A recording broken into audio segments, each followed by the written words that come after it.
And are we getting there? Do you know where you're going to? Are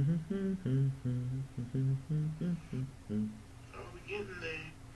Yep, we're getting there. Do you know where you're going to? All right, folks, just bear with me just for 1 second. Just need to get some particulars out the way. Hope everyone is doing all right under quarantine. There, if you already haven't lost your minds and decided to go out, um, which I'm pretty sure some of you probably already have. It's okay.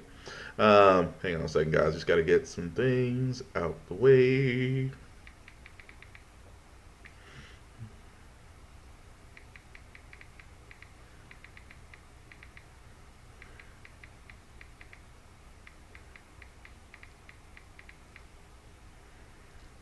I don't know why I get Baby Shark stuck in my head all of a sudden. I'm trying not to sing it.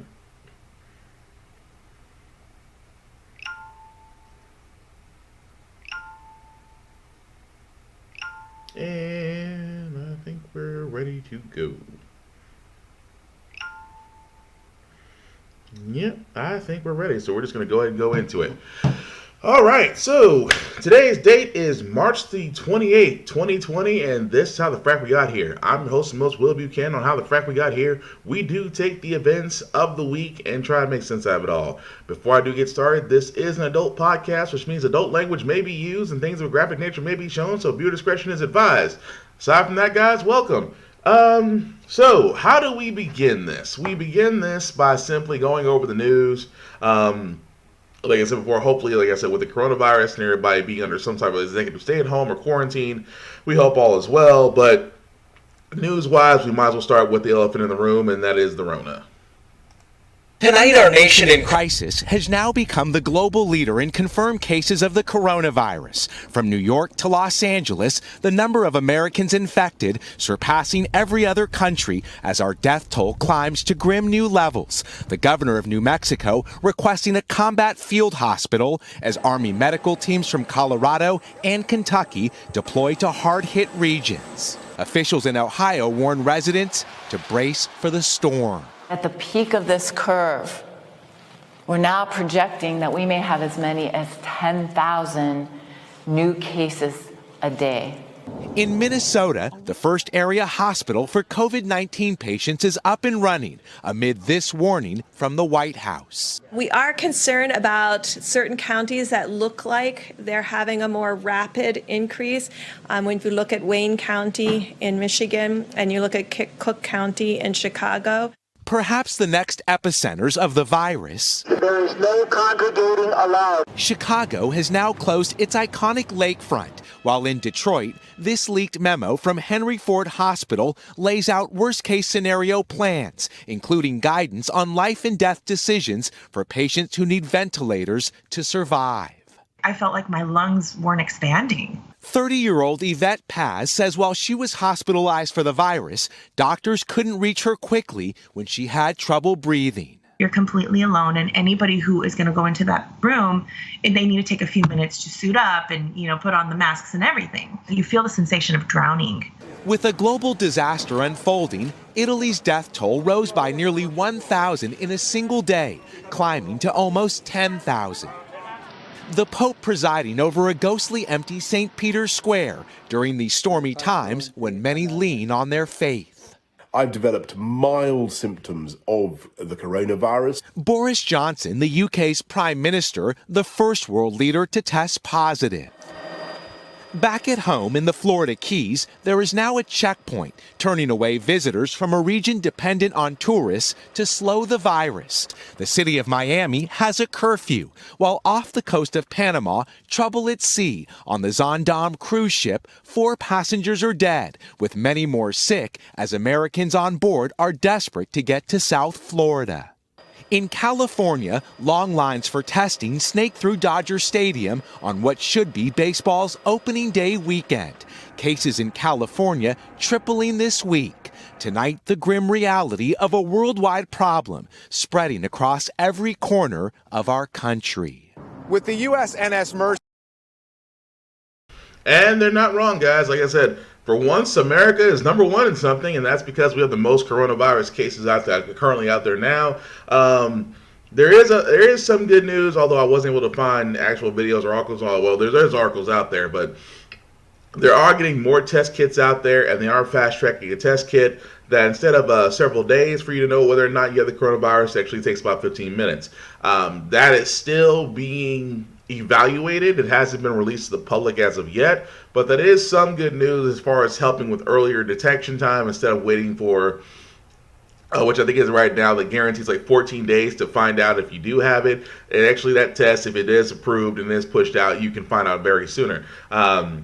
But again, guys, that just tells you how serious, and I say it before again, and I've said on previous podcasts, that we shouldn't take this virus lightly, but again, we should be very concerned, we should be very cautious, and also be mindful of children and the elderly, as they are more susceptible to the virus than anybody else. And of course, you and me, if we do carry it, may not show any symptoms, but we can also be carriers to give it to somebody else. So the whole thing about the social distancing and all this crap does have some merit, but like I said, if you feel like you're sick, you stay home and things of that nature. But the reality of this virus is this, that it shows how bad our healthcare is, especially for this story that I'm about to show, in which this teen in California who actually died from the coronavirus was turned away from urgent care because he didn't have health insurance. Now, of course, that is the red, and that itself kind of makes me worry a little bit, because for the simple fact of the matter, urgent care, emergency care, shouldn't really be turning away anybody. I mean, even if you go to the emergency room, even if you don't have insurance, you're still being treated. Now, granted, you're going to be billed later, but still, you should still be treated. The fact that an urgent care area did not help this young man does scream a lot about the way our healthcare system is. And if you've seen any of my podcasts previously, I have already sat there and said that our healthcare system is shit. And at the same time, with this pandemic happening, only shows how woefully we are equipped in our current healthcare system, and things need to change. I mean, this is just a prime example of it. But moving forward, because we're going to talk about Dorito, because for all those that are new who knew this podcast, when I say Dorito, I mean Trump, because if you've seen him, he gets oranger and oranger and oranger, and the only thing I can think of that has that type of orange color is a Dorito chip. So I stick with the name Dorito. So for all those that don't know, so let's go ahead and get to the meat of that story. If you've been under a rock for like the last 4 days, then you probably know this happened. It's a great honor. $6.2 trillion. I've never signed anything with a T on it. I don't know if I can handle this one, Mitch. We can't chicken out at this point, can we? I don't think so, huh? All right, thank you all.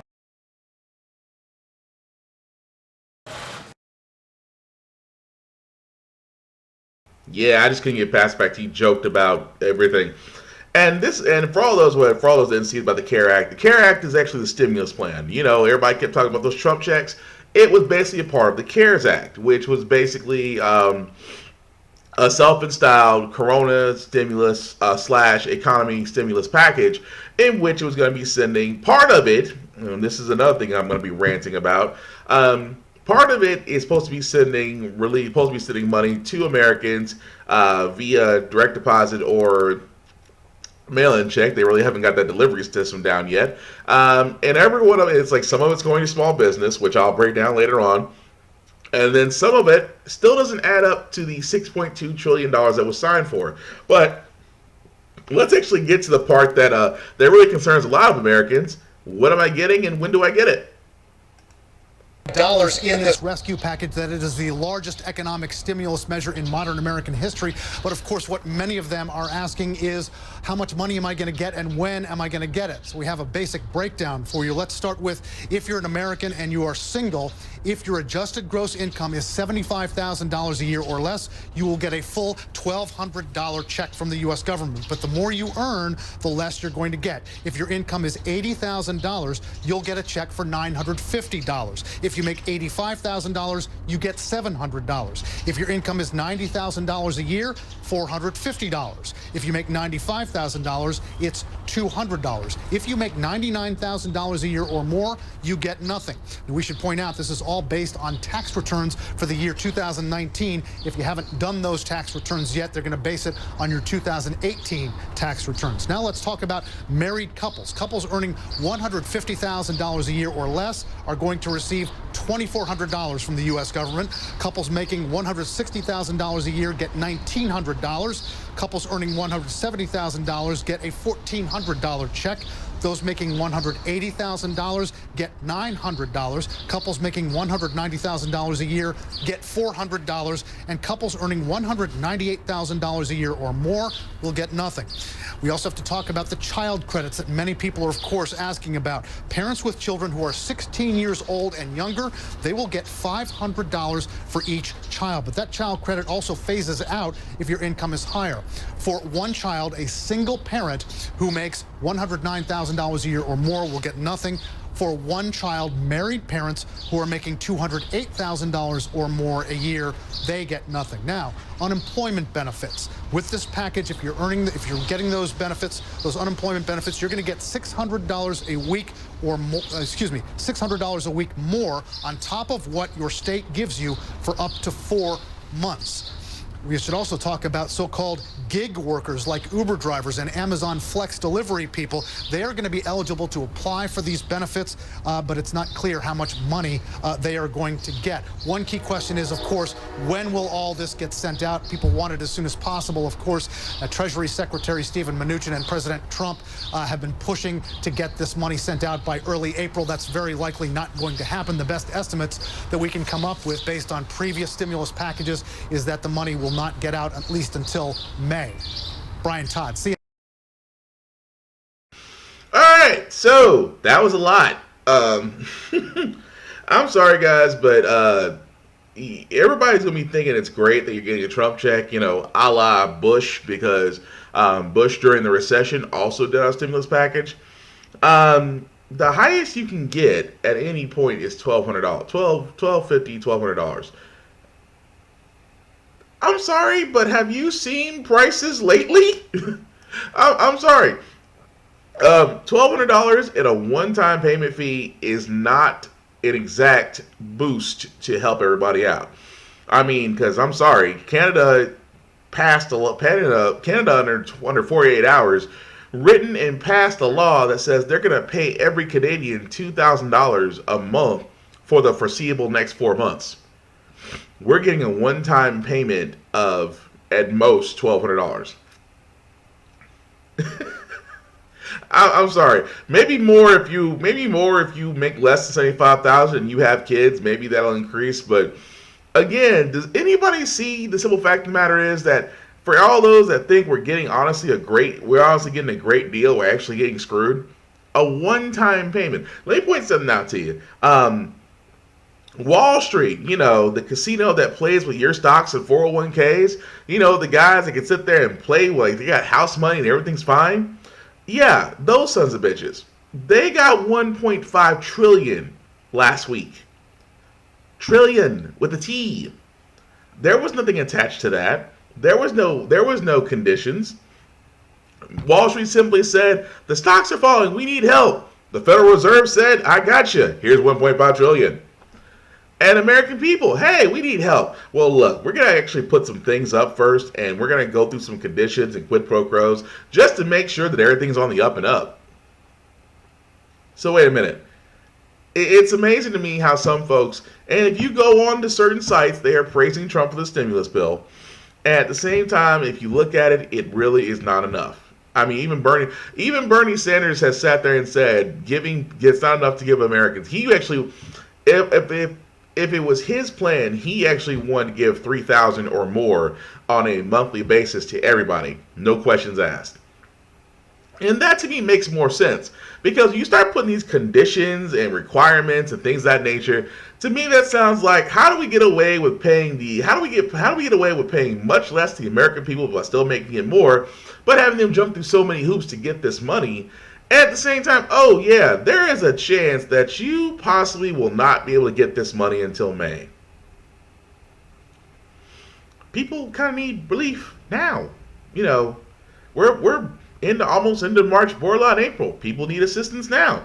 It is amazing to me that this so-called plan, this CARES Act, really might as well be called bullshit in a way, because again, it's a $6.2 trillion act, and if you actually do the math on the current population of the American people, even though if you add in singles and couples, and I tried to do the math, and the most I came up with out of this $6.2 trillion act that was signed, if you gave every American, every couple, the max benefit from the stimulus check package, by my math, it only comes up to a little over about 1.6 trillion. So out of 1.6 trillion, you still have 6.2 trillion. You still have a good 5 trillion that's unaccounted for. And we already know that most of it, 500 is actually going to 500 million of it's going to small businesses, and the rest of it has yet to be described what it is. I have an idea. We're going to be bailing out the cruise lines and the airlines and all these other industries, all these other industries that have the ability to go to banks, apply for loans, and use what they have as collateral instead of going to Congress. But let's be honest. The banks themselves went to Congress, got bailed out. The automakers went to Congress, got bailed out. And they all got bailed out with no issue. We should not be surprised at this moment that if I was a congressman and the airline industry, which is being hard hit right now, is calling for Congress to bail them out, I'm going to sit there and say, well, don't y'all have the means to go to a bank, apply for a loan, and use your shit as collateral? I mean, that's how it should be done. I'm sorry, guys. I'm ignoring the comments. I apologize.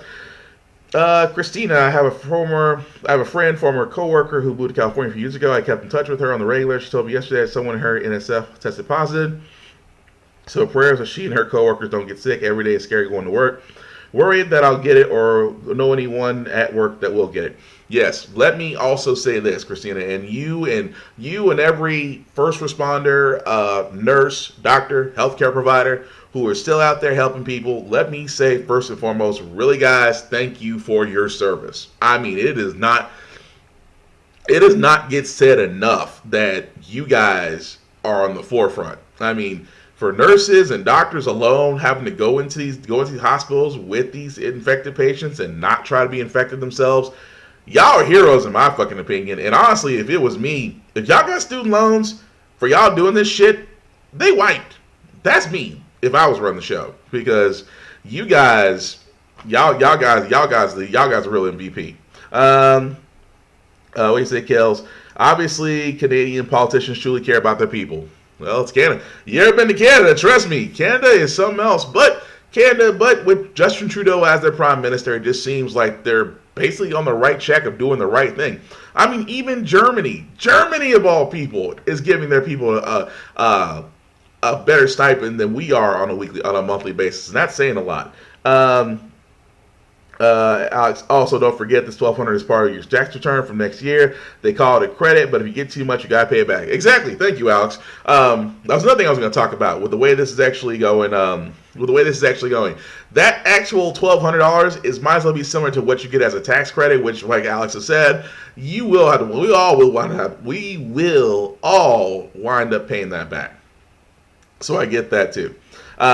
But again, Will for president. Oh, they wouldn't like me, Kels. But also another part of this, guys, about the Corona relief package, which they're not talking about, is that it basically can allow Americans to raid their retirement accounts. It pretty much says that it lets people make early withdrawals from retirement accounts early, which basically it lets you withdraw without actually, let me try this again. It lets you withdraw from retirement accounts without paying the typical 10% penalty. It allows people to take bigger loans from those accounts up to $100,000. It provides an additional year on top of what a particular plan offers to repay those loans. It lets IRA account holders over age 72 and a half keep more money in their accounts by not requiring them to take a distribution this year. So, what does that mean? That basically means in so many ways, we are opening up the floodgates on your 401ks. And for all those that have 401ks, I get it. You guys are probably not looking very good money-wise, because I've heard people sit there and say, well, this loss, I lost $7,000, I lost $10,000, and the numbers keep climbing. So I get that, this might seem like a godsend, but I will say this because I am not a financial person in any sort of way. Please, oh please, go to a professional. And by a professional, I mean somebody who has been trained, educated, and certified before you guys start dipping into your IRAs and 401ks and things of that nature. You want to sit there and literally and figuratively make sure you're making the best decision. Don't get me wrong. I understand right now that with me just saying that seems great if your 401k looks awesome and you want to be able to withdraw as much as you can without paying a 10% penalty fee. It's just, to me, not smart. And I think at the same time, allowing that to happen kind of opens up the floodgates because, again, this whole CARES Act is intent to stimulate spending. And it's grand in nature, but allowing people to say, okay, let's go over your 401ks and you can go ahead and take out loans and take out your money and go ahead and spend. And that, to me, you would think they would be like, well, please go and please speak to a financial representative first before making any decisions. You don't hear that part. I'd rather have them wipe I'd rather have them wipe my student loan debt than me getting a stimulus check. I think they should. For everybody in the medical profession right now who's actually working, I think your student debt should be wiped. That's just me. But, I'll sound like a socialist. So, again, that would be my opinion. OMG, bless your heart. Who you talking to, Kels? You lost me on that one. But let's keep this going, guys. So like I said, with stocks being done in the coronavirus, guys, there's, of course, everybody's wondering about the markets. You would think that for the simple fact of the matter is that the markets will be improving because we're about to get the Americans money. Well, after another roller coaster week, MSNBC host David Gura joins me now. David, the Dow is closing down despite the House passing that stimulus bill. What's driving today's numbers?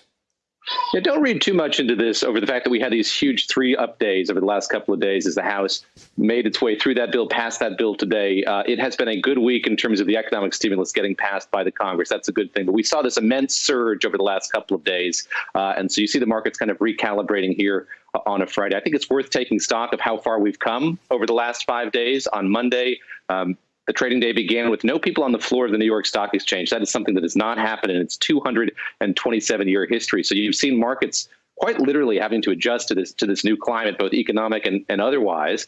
As I mentioned, had that huge rise through the week. And now you've got investors going into the weekend pleased with the fact that a lot of the economy has been fortified by that plan that's been passed by the full Congress, but still quite worried about the yes, still quite worried about it. They kind of go into another segment, so I didn't want to keep it running forever today. But yeah, as you can see, the Dow Jones index did close at 21,000, close on the downside at 21,621. Now, for all those that don't understand stocks or things of that nature, that to make a short story is a very, very bad sign. That just means that investors are going to be hesitant to reinvest into the stock market, and at the same time, it doesn't actually provide a lot of confidence that when the market reopens on Monday morning, will it increase? Will it not increase? Well, when you see a number that low, it just doesn't inspire confidence. And you're right, Kels. How are you going to spend when you have bills to pay? And which is what everybody should be doing. If you do need this money, I'm like, well, let's be honest, we all need money. Unless you are freaking rich or you have the winning Powerball ticket that you've been sitting on for a while, everybody's gonna need money, and everybody has bills to pay. Because let's be honest, Congress and Dorito included, could have sat there and put a moratorium on bills and utilities. And so that way, that's one less thing everybody has to worry about, because what a moratorium is pretty much a pause. Your bills, if they come up, you don't have to pay them immediately. If you have rent coming up, like we all do, you don't pay that immediately, and utilities and things of that nature. It pretty much puts a pause on everything to where people don't have to worry about the fact of, like, say, for instance, if you've been out of work or you've been working less hours or you've just not been working at all, how are you going to make ends meet? It would have been a perfect way for the government to ease the burden off everybody's backs while still trying to navigate us through this. But let's be honest, it's Dorito and company. We didn't see that happening. But people are speaking losing their jobs. A staggering amount of unemployment rates have came through. It's just coming in at a staggering 3,283,000.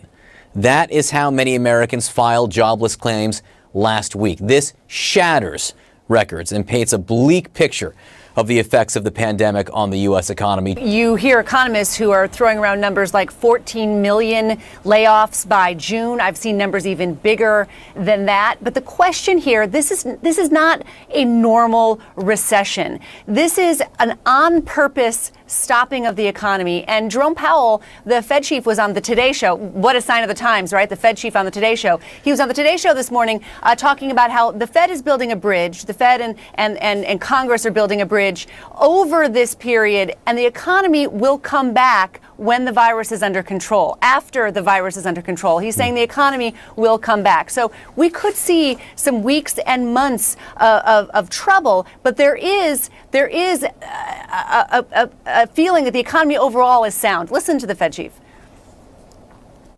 We may well be in a recession, but again, I would point to the difference between this and a normal recession. There's nothing fundamentally wrong with our economy. This is a situation where people are being asked to step back from economic activity, close their businesses, stay home from work. So in principle, if we get the virus spread under control fairly quickly, then economic activity can resume. He agreed, by the way, with Dr. Yeah, he says that, but he also did cut the Fed rates down to damn near zero. So I'm going to be honest, guys. If you've been saving money to get a car or a home, it is a great time for you. I'm just going to be honest about that. But yes, aside from that, though, we are now at a little over 3 million unemployment benefits have been. A little over 3 million unemployment claims have been put in. So you can only imagine, so fact of the matter, how individuals themselves are really trying to make this work. And at the same time, we should not be surprised that, yes, with the coronavirus and people either not working or working from home, it does affect the fact how people make their money, especially if you do Uber Eats or DoorDash or if you're a contractor or, you're on either on W-2 or 1099. It affects how you get money, and the fact that unemployment benefits are being put in makes falls in line with everything that's going on. And at the same time, guys, it just adds up. It really, really does. But moving right along, guys, as far as this goes, of course, like I said, with Doritos signing the pact, he also has now introduced the Defense Protection Act, as he'll speak briefly about right here. Sign contracts immediately with the major ventilator companies in the country, including GE, Philips, Medtronic, Hamilton, Zoll, RedMed, Hillrom, and Vyaire. These are all companies that do this, great companies. The FDA will be reducing and waiving unnecessary regulations in order to get this done. We're going to be getting rid of certain let's say, barriers to speed. We want them to get it done quickly. They've been doing it for a long time. They've been making ventilators for a long time. Hopefully, General Motors will join in the fray. Under the normal condition that you would be, regular times, 29,000 ventilators are distributed in the United States each year. In the next 100 days, well, first of all, we've already delivered thousands of them. But within the next 100 days, we will either make or get in some form over 100,000 additional units. And I guess to put it in other words, in the next 100 days, we'll receive over 3 times the number of ventilators made during a regular year in the United States. And that doesn't include all of the thousands and thousands that we've given to the various states, a lot of them. We delivered thousands, as you know, to New York, and they... Okay, so while he repeats himself for the word thousand just because he likes how it sounds, he basically, guys, has he has actually invoked the Defense Protection Act. Now, for a lot of those that don't know what that is, short story, the Defense Protection Act is actually an act that's back in the 50s. It was supposed to be a response to the start of the Korean War. It basically has 3 major sections. It authorizes the president to require businesses to accept and prioritize contracts for materials he deems necessary for national defense. It also allows the president to designate materials to be prohibited from hoarding or price gouging. And also he can, because under that act, he can go to certain manufacturers who have contracts with the government and say, hey, just like the General Motors, I need you guys to stop production and create respirators. Of course, under that act, and because General Motors has a contract with the government, puts them under the saying, you're right, it's an executive order, we must stop and produce ventilators. Now, that's all well and good, but it's possibly by far the latest time he can do that, which a lot of people like yourself will probably watch this and saying, going, why did not he do this sooner when it looked like we were having an issue? And I'll say again, it's Dorito. You really shouldn't be surprised that he's always late to the party, especially if the simple fact of the matter is, if we go by a timeline of the coronavirus being inserted to the U.S., keep in mind, he called it a hoax. Just goes to show you where we are on that. But also, another part of that story, in which again Trump was saying that everybody's going to get respirators. Of course, still cannot handle when a reporter just simply asks him a simple question. The question I was building up to is are you able to guarantee, to assure these states, these hospitals, that everybody who needs a ventilator will get a ventilator? So here's what I'll tell you. I think we're in really good shape. This is a pandemic, the likes of which nobody's seen before. I think we're in great shape. I think that, number one, we've distributed, ventilators is a big deal. We've distributed vast numbers of ventilators, and we're prepared to do vast numbers. I think we're in great shape. I hope that's the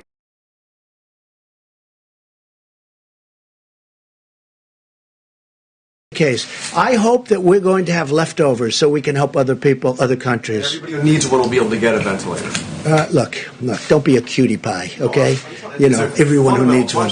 Nobody's ever done what we've done. Nobody's done anything like we've been able to do. And everything I took over was a mess. It was a broken country in so many ways other than this. We had a bad testing system. We had a bad stockpile system. We had nothing in the stockpile system. So I wouldn't tell me like being a wise guy. Go ahead. Mr. President, you signed a bill today.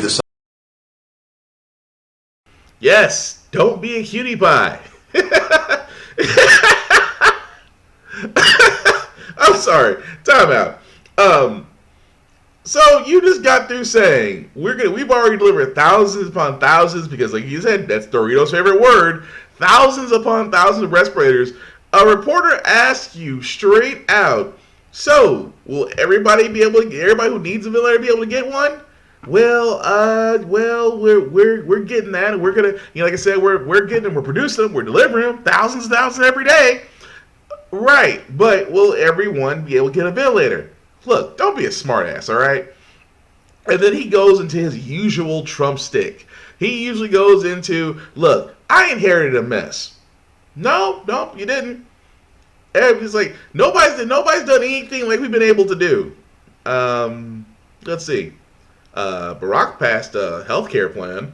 I mean, that's damn near impossible, but you basically got handed a stable environment. And he said, everything I took over was a mess. No, don't know what you mean by mess, but that definitely ain't it. It was a broken country. No, it really wasn't. I'm starting to wonder, just for the simple fact of the matter is, let's be honest, a villain sees himself as the hero in every story. A villain sees himself as the hero of his own story. But it's like Trump comes up and he's kind of like Chuck Norris if Walker Texas Ranger was still on. And trust me, if you've seen people talk about Walker Texas Ranger, you think it was touched by an angel. But it's that thing of just where I just sit there and I just go, wow, he still has no tact. But then again, why we should be surprised? This is just year one. This is year one. This is term one. I mean to say year one. I mean, this is term one. Keep in mind, he's still eligible for another freaking term. 4 years, guys. 4 years. I'm like, 4 years, and this man has still yet to be able to talk to reporters. That's funny, isn't it? But aside from that, guys, like I said, with GM them all creating ventilators and things of that nature under the Defense Protection Act. That does mean that they will see some relief eventually.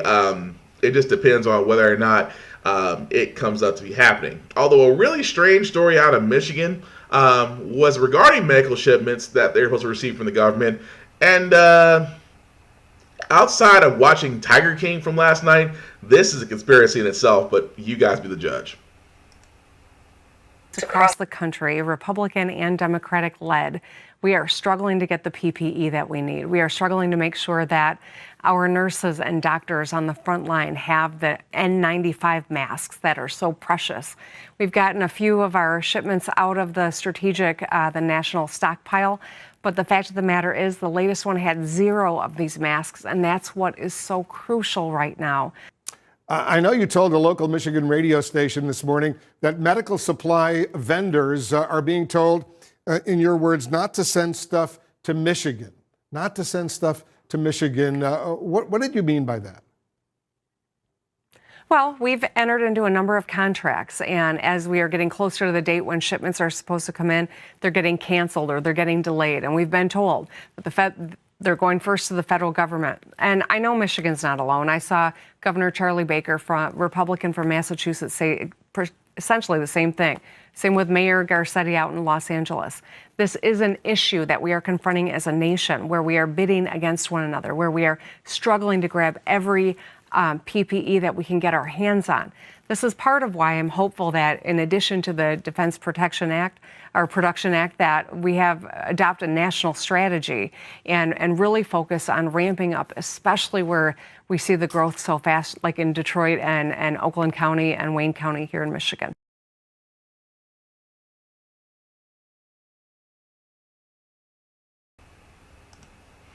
Now, for the simple fact of the matter, guys, that alone should tell you something. Now, I'm not saying that there seems to be some buffoonery, because as the governor has sat there and said, that some shipments have been delayed and some medical vendors have been told not to actually deliver to Michigan. Now, like I said, you can be the judge on that. Although I have a theory. Michigan did go against Trump. The governor was opposing Trump, and the supposing counties really went against Trump. So, and let's not also forget that one actual AC company that was in Michigan that Trump went to and said wouldn't close down actually closed their doors and moved their stuff to Mexico. So, I'm not saying it's all related. I'm just saying there might be some points to it. Almost the same sense where another story I kind of wish I had, but it's okay. Because in New York, Governor Cuomo is actually going against Trump because he basically, his city needs respirators. And Trump said, and I can pull this up later on, Trump said, and I quote, "I don't believe New York needs 40,000 respirators." A president sat there and said that a state doesn't need something like he's still there. Screams a lot, doesn't it? But again, guys, I shouldn't be surprised by that because Dorito thinks that he knows everything because he thinks he's the smartest person in the room, when really, well, we all know what he is. So, moving right along, guys, I know we haven't talked about the Democrat debate in a while, and I have to give credit to Bernie Sanders. For the simple fact of the matter, Bernie has honestly stopped campaigning and has sat there and said, "Dude, we got a virus on our hands. People need help and assistance." I'm gonna be honest with you guys, just from a personal standpoint. Bernie has acted more like a presidential candidate to me than old man Biden. And old man Biden, which I don't know how he's still got a lead. Personally, to me, he's still like the guy that says, "I was with the black guy for 8 years, and you should vote for me because of that." He is literally a male version of Hillary Clinton.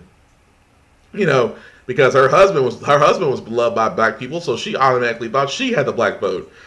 So again, it's just amazing to me that Bernie has sat there, like he said before, when they asked him about the candidacy, he sat there and said, "Dude, I'm handling a fucking global crisis right now." In those words. And I gotta give him respect because he's not thinking about the presidential candidate. He's not thinking about the Democratic nominee debate that he wants to have right now. He's trying to help people. Whereas old man Biden, well, Move to the 2020 presidential race. Former Vice President Joe Biden says there is no need for any more Democratic debates. Those comments come a day after his lone rival, Senator Bernie Sanders, said if there is a debate in April, he'll be ready. Dealing with this crisis right now, I haven't thought about any more debates. I think we've had enough debates. I think we should get on with this. Biden leads Sanders right now by more than 300 delegates, but so far the Vermont senator has given no clear indication he plans to drop out of the race. Yeah, Biden's response, ladies and gentlemen. Well, I don't believe we should have any more debates. I think it's cut and dry where we're sitting at right now, and I think we just need to move forward. Now, if anybody doesn't like that, I challenge you to push-ups. I mean, here's my thing about this, guys. And I'm saying this for my benefit. And like I say, everybody has their own opinions and whatnot, and feel free to share them in the comments area. What'd you see? We're in great shape in 3 times less than 2 minutes. Yeah, Alex, I noticed that too, dude. Christina, what? You gotta say whatever you're referring to. Christina, let me know about that. But guys, when it comes to the Democratic nominee, I'm going to be honest. The DNC tried to screw Bernie. They are afraid of Bernie, not only because that he plans to upset, not only does he plan to upset the current status quo, he wants to change a lot. Same way like AOC and everyone else that are freshman representatives and politicians also want to change everything else. So it's again that also means that the DNC wants to be changed. And let's be honest. The DNC basically screwed over Bernie not once, but twice. And now Bernie has sat there and said, well, screw it. People need help, and that's where I'm going to be. Biden, to me, and guys, please tell me if y'all know anything different what I'm about to say. Biden has yet to produce anything that he says what he can do for the people. He just simply says, I can beat Trump. That's it. He has, in my opinion, it's like he hasn't said anything different to where it's like, I can... how do you feel about plans? We're going to take care of that. But I can beat Trump. We need a candidate that'll stand up to Trump and say, no more. Dude, it's the presidency. It's not 300. You're not Leonidas walking up to the Persian army and going, this is Sparta. No. And people have eaten that up. And I myself will not understand that. But again, I'm on the other side where people say, well, will you like Bernie? Yes. I do like Bernie. Oh, well, you're a socialist. We have socialist programs. It's like socialism is socialism in its nativity. You're connecting that with communism and things of that nature, which socialism was used. But I kind of hate to break it to you in this so-called free country that we have. You do have socialist programs, and some of us who don't understand socialism or wants to get rid of it will be cutting their own legs out from under them. Don't believe me? Social Security checks, Medicare, unemployment benefits. That's just a few. There are multiple programs out there, but that's just a few that are considered socialist programs. So again, I don't understand why people are voting for Biden. I have asked multiple people, and they always say the same thing. It's either that he was with Barack, that I believe that I've heard his name mentioned, or for the simple fact of the matter is just that name recognition. It's always been one of those 3 things. Christina, oh no, not believing that NY needs respirators. Oh yeah, Trump has said that. Trump said that and said that. I kind of wish I had the audio or video for that, but yes, he has said that New York does not need 40,000 respirators, and I thought that was crazy since Governor Cuomo sat there and gave him such an accurate number. But speaking of, like I said, when it comes to Dorito and dumb shit, here's also some dumb shit that in this day and age, because everybody is panic shopping, and let me say this, guys, please, oh please, stop with the panic shopping, because you are literally creating a crisis out there that doesn't need to happen. The whole thing about toilet paper, oh dear God, whoever started that needs to be shot, because it caused such an issue with toilet paper. That toilet paper right now, I understand that some stores are slowly starting to keep some in stock. I know some stores are slowly starting to get back to the way things were, even though they reduced their hours, and have some stores even have some senior shopping, so even seniors can go to the store and get what they need. But dear God, let it go. we're not going to be short on anything as of late. Because you know why? Also, shout out to truckers. Shout out to truckers, and whether they are contractors or lease owners, basically guys who are hauling out food and other necessities on a daily basis. Let me shout them out, because you guys do not get enough credit. And it's been told to me by truckers. It is the most thankless profession out there. And these guys and women, I say women included, because women are truckers too. Let's be honest. Let's be real. They're out there, dude. 60 plus hours on the road, and they're delivering stuff to these stores on an almost daily basis. Well, they are delivering on a daily basis, but sometimes 2 or 3 deliveries, and they're keeping these stores stocked. And shout out to truckers. I had to give y'all that, because y'all guys are literally. I mean, just like the nursing profession, everything of that nature, you guys, along with food service workers, along with customer service, bank tellers, and everybody else, there to me are really essentials. I could go into a whole other rant about essential working, but let's just say to me, those are the true essential workers, and they're not given enough credit for what they do. So I'm just going to go ahead and say it. But, thank you guys for basically trying to keep the lights on, really. So thank y'all guys for that. But anyway, this woman who was arrested, you know what? I'll just play the video. Evacuation of building, felony 3. Margaret Serco is arraigned outside District Court in Hanover Township Thursday afternoon. District Judge Joe Hallisey conducted a drive-through arraignment because of COVID-19 concerns.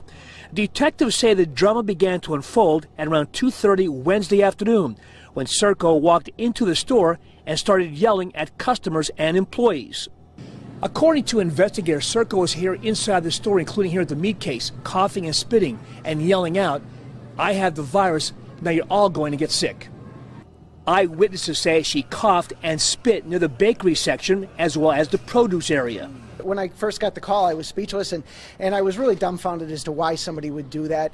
More than $35,000 worth of food and other merchandise had to be thrown out. My first thought went to the fact that we're just going to have to throw out all this food. It's so hard to get right now. And the store was cleaned and disinfected. Now, word of the incident had shoppers talking on this day. Sometimes I actually can't believe that everything has come to this. Really. We're living in really weird times. It's terrible. I don't know. How could people do that? It's terrible. How could people do that, That's all I know. The country's going crazy. With the people, I don't know, it's just ridiculous. Now, sources close to this investigation tell me that Serco was given a COVID-19 test, the results of which are not yet known, or at least are not being made public at this point in time. Reporting in Hanover. Yes, I wish I could make that up, but apparently we have that kind of stupidity in the world to where literally and figuratively a person decides to go to a grocery store, cough and spit on necessary food, and then go around and tell individuals, "I have the virus." Yeah, it's a terrorist act, and basically how it should be treated. And honestly, excuse me, and honestly, for the simple fact of the matter,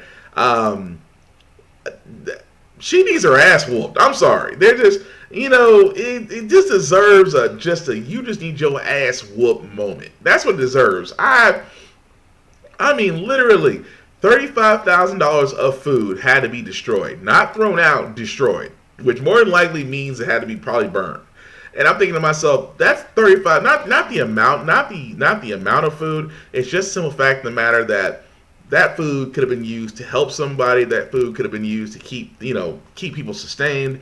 And now, because one fucking individual decided to turn around and be a dick and cough and spit and everything, to where a store had to shut down, disinfect, and then restock up, but it lost out on the ability to help people. Yeah, that's a terrorist act, and she should get the book thrown at her for doing something that blatantly stupid. But again, it's like the lady said, I cannot believe in this day and age that this shit is happening. And every time I tell that to somebody, I said, "You ever know the movie Idiocracy? Watch that." But also one last thing from Dorito, as he believes in such a wonderful day. In such a, he believes in a day that we should open up, back up like normal. And you know what that day is? Well, I'll let Dorito say it in his own words. He hopes to have the U.S., in his words, opened up on Easter, just 19 days away. Easter's a very special day for me. And I see it's sort of in that timeline that I'm thinking about. I think Easter Sunday, and you'll have packed churches all over our country.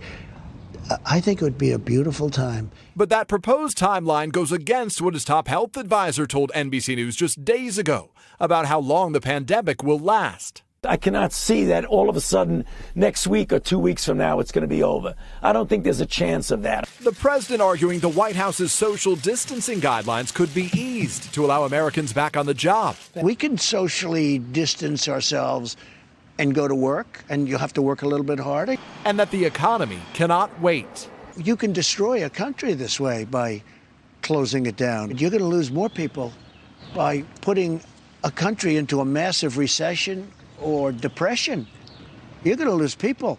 You're going to have suicides by the thousands. Top Democrats warning the president not to loosen restrictions too soon. What the president is suggesting is really a formula for more uncertainty, more infections, and more harm to the economy.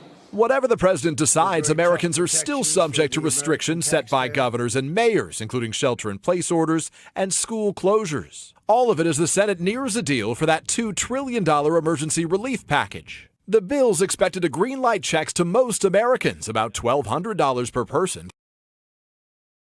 Okay, and I'll just stop it there because it kind of goes into the stimulus package I was talking about earlier.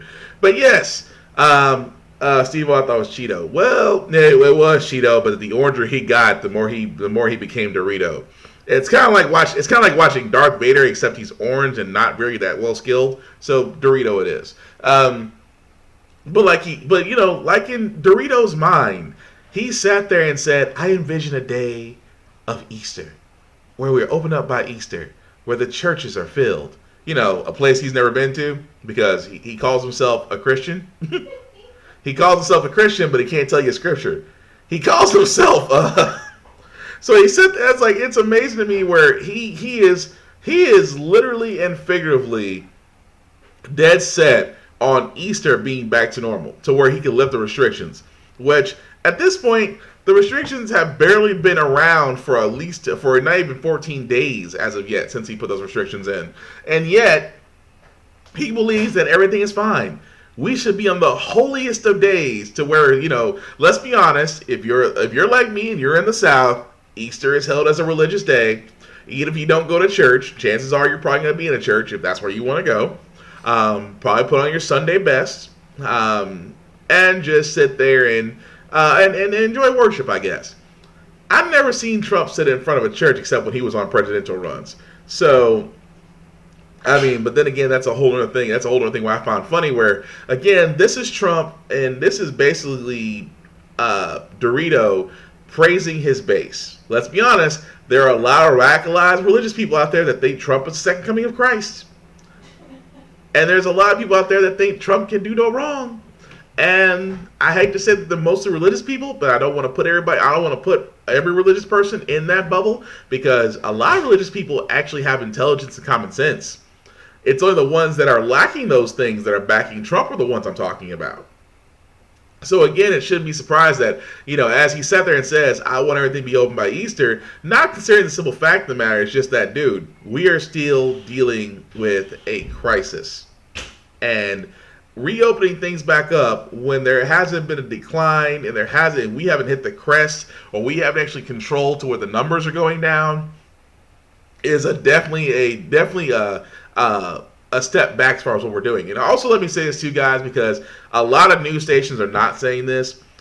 People are recovering from the coronavirus. Actually, as of note, globally, over 100,000 people across different countries have recovered from the virus. So, for anybody that thinks the virus is pretty much a death toll, it is not. There is actually relief, and people are actually surviving it. So, it's just not getting posted as much as the death tolls are, but I just want to sit there and say I just want to go ahead and give that number because that is an accurate number so far that people are recovering from the virus. Even 101, even a 90-year-old woman in a hospital just recovered from it. So there is hope, guys. Oh, dude, I can hear it now on this day of resurrection. So too is our country. Yep, you're right, Steve-O. You're exactly right. I can see that. Alex, on the bright side, if people do return to church on Easter, it might wipe out all of the It might wipe out all the Westboro Baptist nuts. that would be a true. You know what, Alex? That would be a true rapture. I'm sorry. That's wrong as hell. That just cracked me up loud. I just thought about that. Wouldn't that be a true rapture if all the Westboro Baptist people got taken? I'm sorry. That's wrong. That's wrong. I apologize. I kind of don't. But again, guys, let's keep this going. But also, William Barr, the personal attorney to the president while sitting in the AG seat. Well, he has decided that he wants to basically do something because the coronavirus outbreak that is interesting. Last week, I asked the BOP to start doing some assessment work to see if it was possible to expand home confinement, particularly for those older prisoners who had served substantial parts of their sentence and did no longer pose a threat and may have underlying conditions that make them particularly vulnerable. And they've been doing that work. 10,000. We have 10,000 inmates over 60. Generally speaking, about a third of our inmates have pre-existing conditions. 40% of those serving sentences, 40% of that 10,000 are serving sentences for violent crime or sex offenses.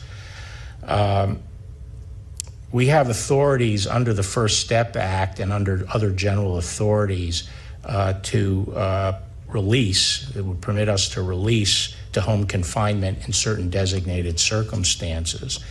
And I've asked and issued a memorandum just today to Bureau of Prisons to increase the use of home confinement based on a number of factors, including some of the statutory factors that we have to consider and are appropriate to consider.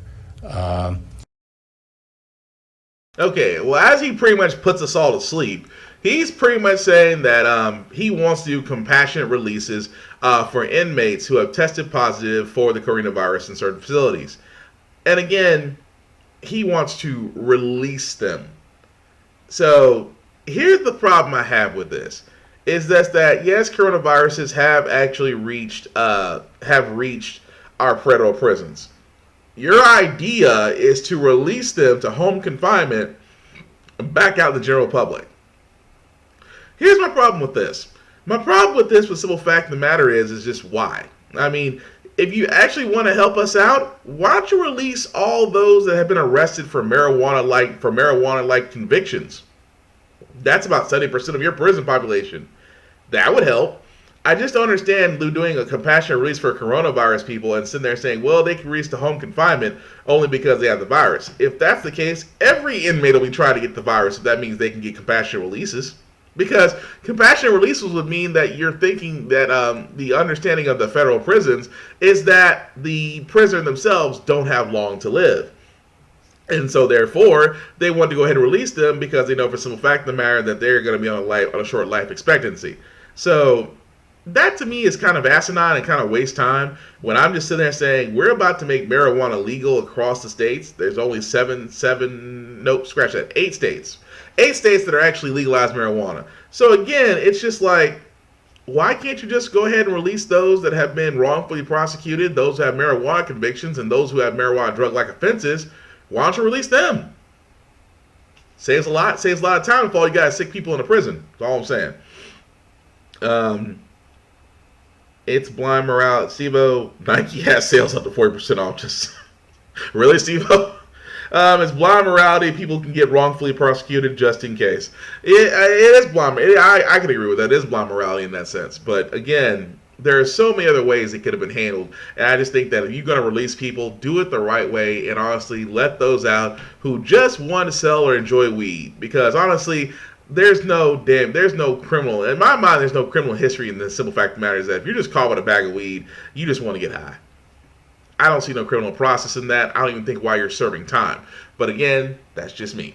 Our last story before we get to our feel-good segment, guys, which actually is news to me, and I did not know about this, that this actually happened on Thursday, where a man who was stopped by the FBI for planning a bomb attack on a medical facility in Kansas City as he was trying to blow up a hospital that was treating coronavirus patients.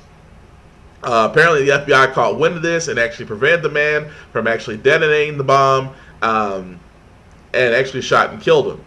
And that just goes to show you, and for all those that ask, he did actually, and I know for a lot of people's minds where that's going to go with that attack, yes, he did cite President Trump as saying, well, I'm following our president's orders as far as the cleansing and things of that nature. They found a lot of MAGA memorabilia, paraphernalia and things of that nature. But let's be honest, guys, this is Doritos America. He has already incited people to go ahead and do things that we normally would not do, because he's pretty much opened the floodgates on what people can and cannot do, and we really should be fucking surprised by that. But I am glad that the only person that did die was the person who was willing to do harm, so I have to give the FBI task force credit for that. So, woo! That's a lot. So that's really all the end of our stories that we got, guys, and we're going to get to our feel-good segment. Now, I know on this show on How the Frack We Got Here, we do cover a lot of things that are doom and gloom and kind of shows the negative side of humanity, the dark side of humanity, you know, things of that nature. And let's be honest, guys, it's the weekend. Some of us essential workers, myself included, want to relax, want to be able to, you know, enjoy ourselves, sit on your butt, watch TV, watch Netflix. Also, on a side note, I wish somebody warned me. Netflix, that Tiger King show, wow. I watched all 8 episodes last night. Let me tell you, woo, you can't write that show. But anyway, interesting show. But sorry, got sidetracked for a second. But in our feel good segment, like I said, it's the weekend. We want to feel good. You know, you get out there, you're doing workouts, you're enjoying life, you're building projects, whatever you want to do to make yourself happy. Because I know I'm going to do that with video games later. But again, I wanted to show a few stories, and I felt like after this entire week, we needed more than just a few feel good stories. I actually have 5. So just bear with me as we'll try to go through them. But personally, I think that at the end of it all, we're going to feel a whole lot better. I'll start with this first story about people who are basically helping each other during the pandemic. Shutting down due to concerns over the COVID-19 outbreak, parents are now turning their living rooms into classrooms. But what about those parents whose paychecks can't stretch far enough to afford the luxury of at-home Wi-Fi? A group of mothers in Orlando are banding together by sharing things like Wi-Fi and taking turns watching one another's children to help their children push ahead even as the world around them feels upside down. So I was kind of nervous because my kid was worried about internet, Wi-Fi, whatever. You know, we didn't have it at first, you know.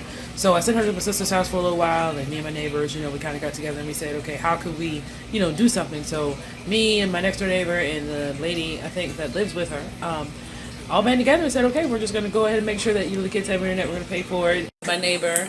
And my name is Dorothy Miracle, and I'm here from Orlando, Florida, and I drive for Lyft. Right. And we were talking about coronavirus and how her work, you know, she doesn't have work anymore. Lyft is not going very well at all. I've been home for like going on my 2nd week.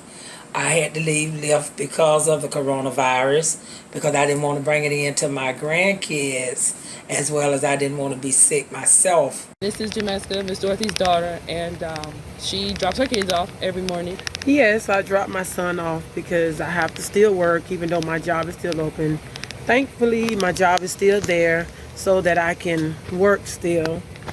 And hopefully we can last a little longer because I work for a restaurant, so we may end up shutting down. Right. But thank God for my mom, I have somewhere to take my kids so that I could work the little 3-4 hours that I'm still able to work now.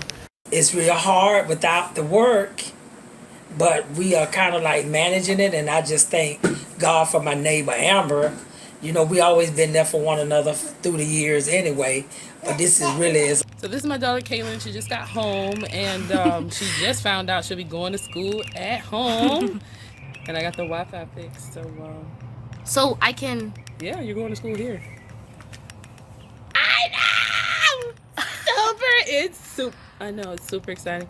I'll show you where it is, and we're gonna go from there. Okay. Oh my God.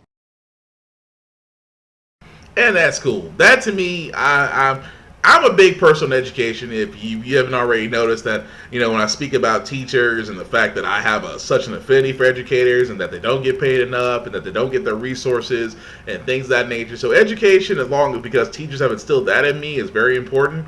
And I love the fact that even in this day and age, mothers are going to try to put together. Not to say fathers can't do it, but you know, moms are better than superheroes. I'm just going to go ahead and say it. I don't mean to get all preachy, and not the fact that Mother's Day is going to be coming up very soon, but moms are amazing. So the fact of the matter in this case that that mothers are coming together and saying, you know what, we'll watch each other's children, we'll help them do homework, we'll share our resources.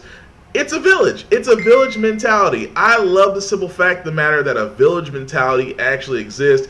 And for all those that don't believe it, that's how it works. For the simple fact of the matter is that if you pool resources, if you come together and everybody has a common goal of just looking out for these kids and making sure that they are looked for, cared for, fed, educated, and are still able to do their school, which a lot of people are doing long distance learning by now, it works. And I love the fact that one woman sat there and said to another woman, who sat there and said to another woman, let's just basically take what we all have and share it for these kids. That to me is fucking beautiful in my opinion. Also, moving right along, guys, I believe this next story, this guy will never be able to top what his fiance did for him. Climbing up.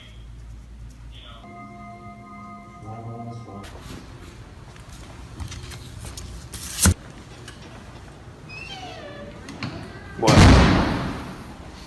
Why are you recording? Stop. Open this window. Huh? Open this window. Why? I have a surprise for you. All the way. Happy birthday! Oh, what the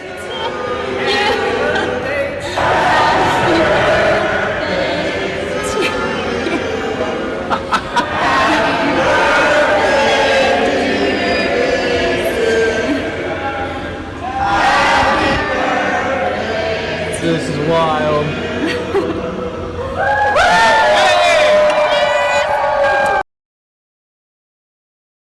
Okay, let's point something out here for all those that didn't pay attention. The fiance, the woman decided to give her fiance a birthday present she'll never forget. She literally went around her building and gave cards as to help my fiance sing happy birthday to him. Now, I'll be honest, I watched Tiger King last night. So, anybody who sat there and says, stop at this window and open this window, I'm immediately paranoid. Because I'm thinking, oh shit, that's the end. But for the simple fact of the matter, it is a beautiful thing that you have, Lord knows how many people were singing happy birthday to him. But to have all the people, you know, wish him happy birthday, and it's a grand gesture by his about to be wife. But I think he's slightly messed up, because if you think about it, he will never be able to top that. Could you imagine that?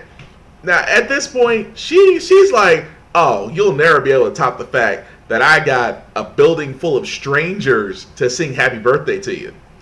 That man, for her next thing, birthday, anniversary, whatever, his shit's got to be epic now. It can't be just, oh no, it can't be just flowers and a dinner. Oh no, it's gotta be on some Siegfried and Roy type shit at this point to top that.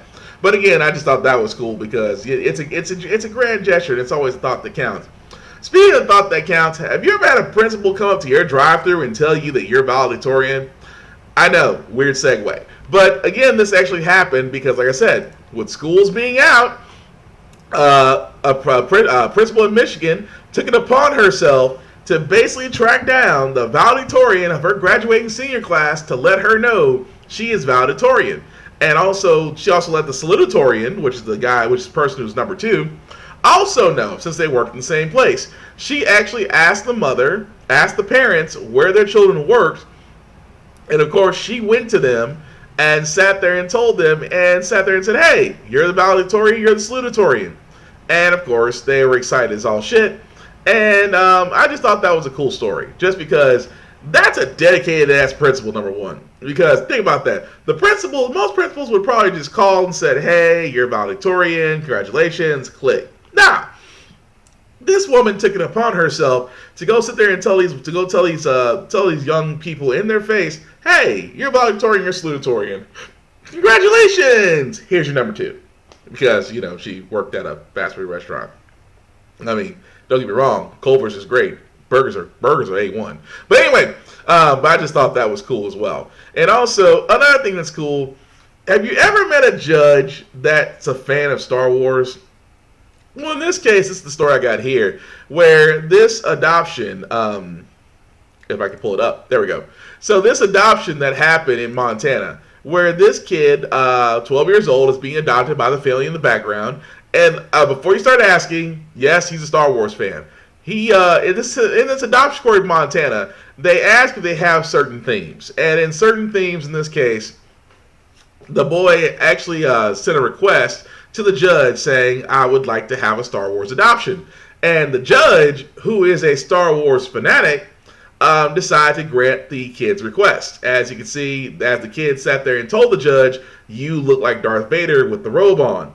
And of course, the judge did comply and actually made the whole courtroom Star Wars-esque, and even has on the Darth Vader mask and the lightsabers.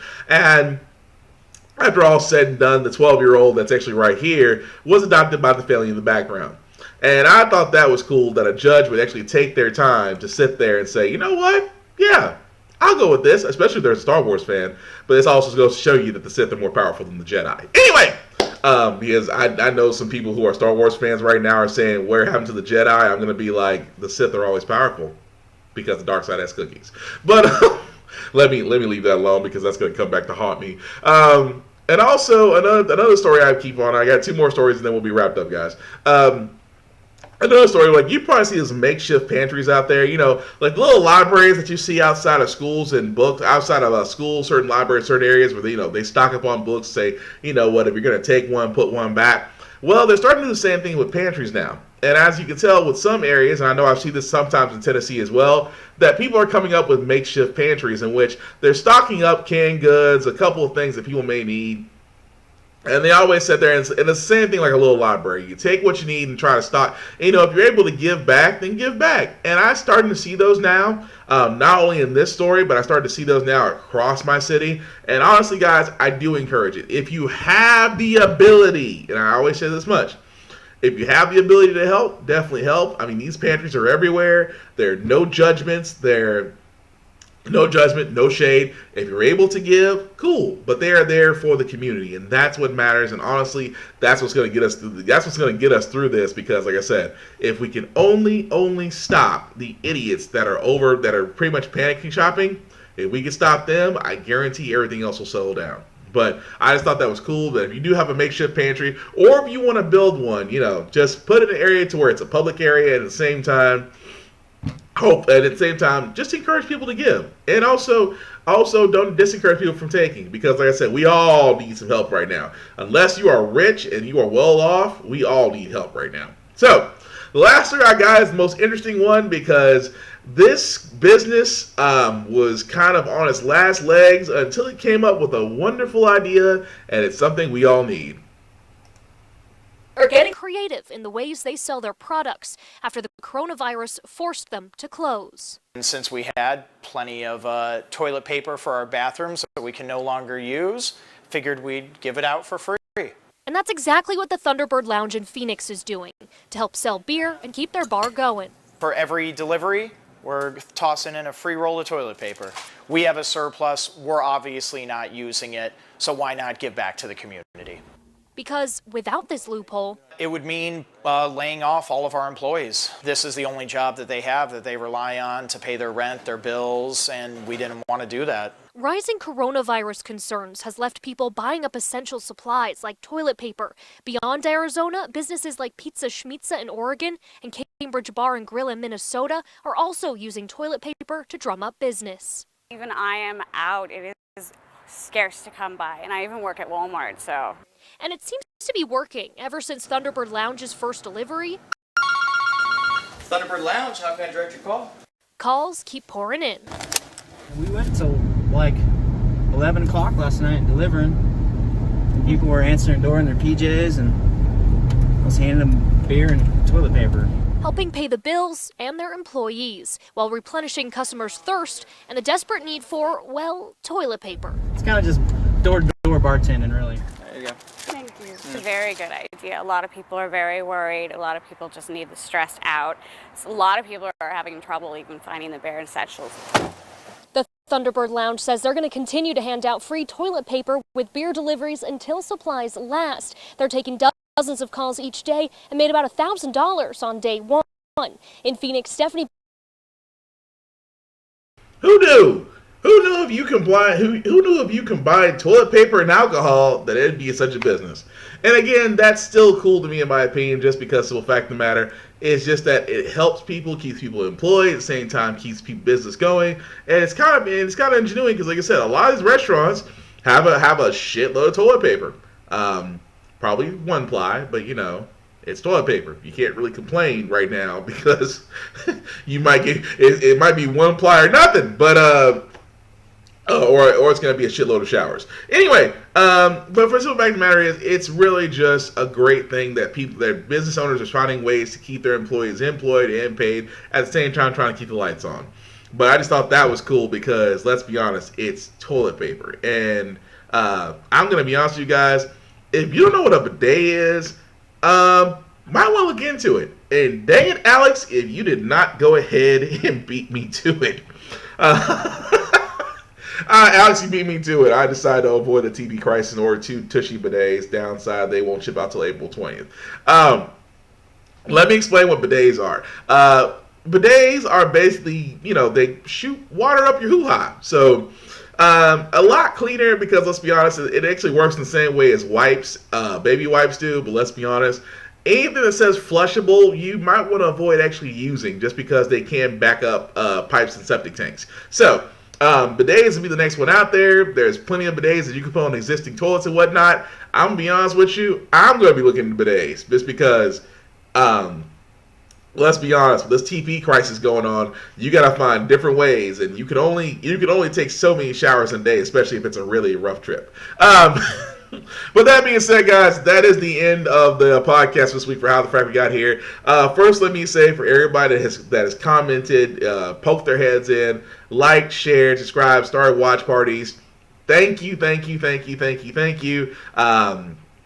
so much for actually doing that, because like I said, I always wonder, I've actually been stopped sometimes and also been told I've been doing great and things of that nature, and I cannot tell you from the bottom of my heart, I certainly appreciate that, because I'm trying to make this platform so much better as far as viewing and keeping attention and really sticking to the subjects that matter. So again, thank you to everybody else. I will say this, if you're noticing there's a green line above my head, I'm still trying to work on graphics because your boy is not graphically inclined.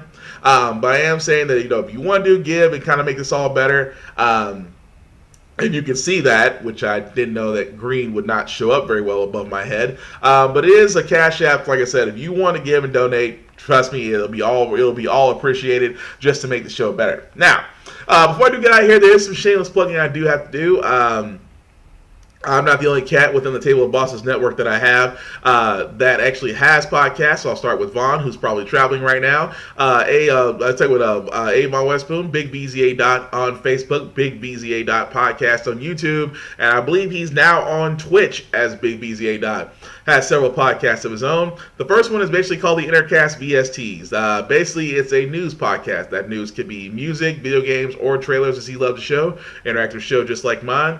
He also has Rhythm This, reminisce, we can reminisce over the rhythm, which he goes with the albums of the past and present and grades to a 4-tier rating system. If you wonder what that rating system is, you have to watch Reminisce to find out. And he also has Random as Fuck with Uncle VZ. What is Random as Fuck? Random as Fuck is the pool of ratchetness we sometimes dip our toes into to take a break from life and have a chuckle. Some videos make you think, some videos make you cry, some videos will stick with you throughout the test of time. I know, I got a few. But anyway, all of his shows can be found under his Facebook at BigBZA, as well as his current schedules when he's going live. And of course, his YouTube page at BigBZA.podcast and his Twitch page at BigBZA, to where you'll be able to watch it all from there. Also, my other brother from different mother, Thomas Reed, we call him Mountain Puncher, has To Be Determined Fitness Podcast. If you've never seen Thomas, go to his Facebook page at Thomas Reed, and you'll see that he is a guy that works out constantly. I think, as he said before, all he's got is the gym, and without the gym, well, he's got the outside, and let's be honest, he's probably pulling chin-ups on a street light right now.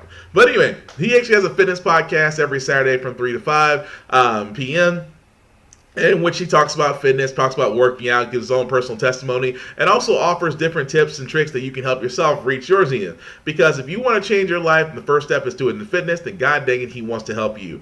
To Be Determined, like I said, every Saturday from 3 to 5, under his Facebook page at Thomas Reed, or his YouTube page at the number 2, letter T, letter B, letter D, that's 2TBD. Why? Because we're trying to beat Facebook's and YouTube's algorithms. That's why. And also my other brother from different mother, Trace Brown, King Eddie Wayne on Facebook, DJ King Eddie Wayne on YouTube, and King Eddie Wayne on Twitch. Also has a couple podcasts of his own. The first one is called The Bump Down, which is music, culture, knowledge, and numbers, in which he goes over album sales, chart work, upcoming artists, and artists that he knows or artists he believes are going to blow up. Like I said, he's called a lot of them. He's called Moneybagg Yo. He's called The Baby. He's called Baby. He's called so many others right now who are hot right now. So I'm starting to call him the Negro Domus of the music industry. Also, if you are a recording artist that wants music to be played, whether on Vaughn's Rhythmness or Trace's Bump Down, please reach out to Vaughn or Trace via Facebook, and they'll give you the details on how you can do that. The only thing we do ask that you upload your fire, because you never know who might be listening to this podcast, and that might be your way up to something greater. So, aside from Trace's Bump Down, he does have the Smoke with Truth, as I like to call it, the most check your ego at the door, no frills kind of podcast, where he talks about a various number of subjects. He has an unorthodox but a unique point of view that I believe is vital to where people want to hear it, and I think people should hear it. So if you are willing to listen, then god dang, he's willing to talk to you, because Trace always wants all the smoke. All of his shows can be found on his Facebook page at King Eddie Wayne, or his YouTube page at DJ King Eddie Wayne, or on Twitch at King Eddie Wayne. And now for yours truly, I do have the How the Frack We Got Here podcast every Saturday from 10 a.m. to noon, as well as later on tonight, which will be between 8 to 10 p.m. will be the Off List podcast, and it is the podcast that goes there, because as you saw from last week, as we talked about tithing and why I don't do it.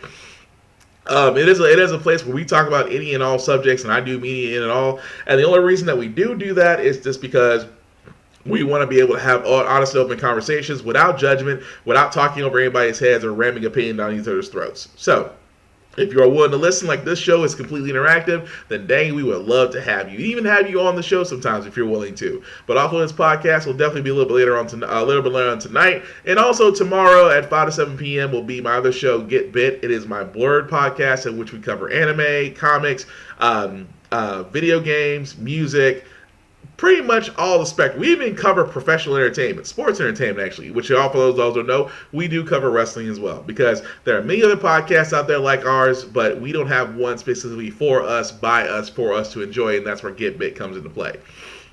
So, all my shows, as far as How the Frack We Got Here, Off of This Podcast, and Get Bit, can be found under my Facebook page at William Buchanan. I've been told that it's very, very easy to find me. And also, we are starting, and I know I'm getting slow with it, even the actual podcast pages have web pages themselves. You can look up the Off of This Podcast, How the Frack We Got Here, and also Get Bit, as that's being under construction right now, because every video that we do here will be posted there on Facebook, and also on YouTube as well. If you look up How the Frack We Got Here, Off of This Podcast, and Get Bit, every podcast that we do at that point will be uploaded there as well. So, with that being said, guys, the last thing I have to sit there and say is, again, thank you to all nurses, first responders, gas station attendants, grocery store people, grocery store attendants, truckers, warehouse distribution centers, the people, I mean, logistics, everybody who is essential. To me, those are the ones who are truly considered essential people that have to risk their bodies and whatnot to go out here and keep the rest of us going. And I have to say thank you so much to that, just because without them, we honestly would be shut down at this moment. So again, thank you to all those that do that work. I still believe if I was president and I would go up to nurses and say, you know what, if you work during this quarantine, if you work during this pandemic, then doggone it, you have no student loans. That's just me. But anyway, guys, the last thing I'll say about how the Frack We Got Here, it's all about staying informed. I do not believe in taking everything at face value. I do believe that you have to go out there and find the information for yourself, track it up with real sources, and be able to show someone else the same thing in order for them to stay informed and make up their own mind. Because we have been too lately been dependent upon opinions that have been forced us by the media, and therefore we have forgotten the fact that yes, you can be given all the information first and allowed to make up your own damn mind, because an informed community can make a lot better decisions than an uninformed one, because an uninformed one got us Trump, and that's how the Frack We Got Here. So again, guys, thank you again so much for watching this. If you're watching this on the playback, go ahead and comment as if it's live, and also if you like what I did, let me know. If you didn't like what I did, let me know. I am open to criticism either way, as I'm trying to make this better for everybody. So with that being said, guys, I hope you guys can all relax, have a wonderful Saturday, and hopefully see you a little bit later for y'all for this podcast later tonight. Aside from that, guys, be safe. Shit, that was a terrible ending. Let's try it again. Be safe, be aware, be protective, look out for others, and most importantly, we gonna get through this. Peace.